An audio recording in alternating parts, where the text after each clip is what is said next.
Now, an I-24 News exclusive. In a visit shrouded in controversy, American-Palestinian Congresswoman Rashida Tlaib was supposed to touch down in the region. As we discussed earlier this hour, our Middle East correspondent Emily Rose went to Tlaib's ancestral village in the West Bank. She filed this report.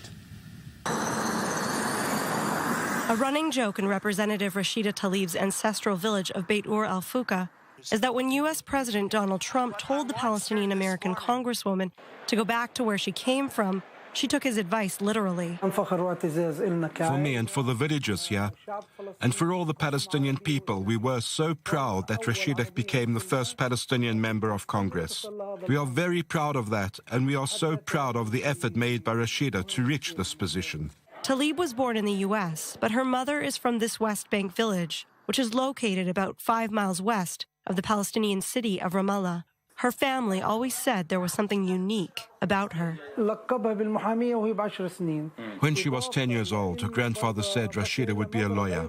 And Rashida, in whatever country she lives in, wherever she lives, she will be a leader. For her relatives, like her grandmother, the Congresswoman's support of the BDS movement, which calls for a boycott of Israel, comes from her life experience.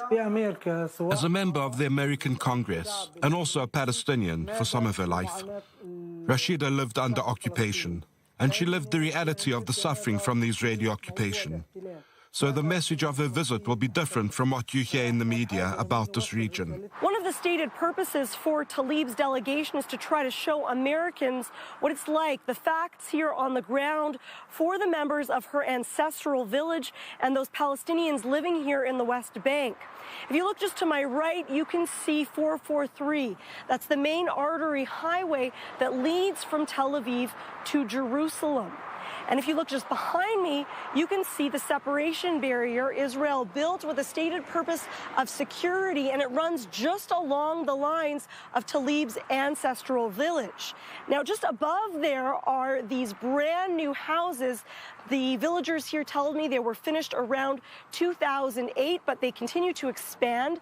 They're part of a settlement known as Beit Horon, which is really just very much right next to Tlaib's ancestral village. And just next to Beit Horon, that settlement, that Jewish settlement, is the entrance to the school for the local villagers of this Palestinian village. The head of the village council gave us a tour of the area, home to less than 1,000 people adjacent to the separation wall. After the second Intifada, Israelis, they came and they built the separation wall and they isolate the school, and this is the main gate. It was there in the other side. We used to use this gate. And the separation, the school became a small island closed by borders. They hope that Tlaib's position in government will change U.S. policy in the region. Meanwhile, for them, she represents more than just the people of Michigan. We are very proud that we have a person like Rashida, not just Rashida as a member in American Congress, and also she's a woman. She's a very strong woman. She make a lot of effort to reach this point.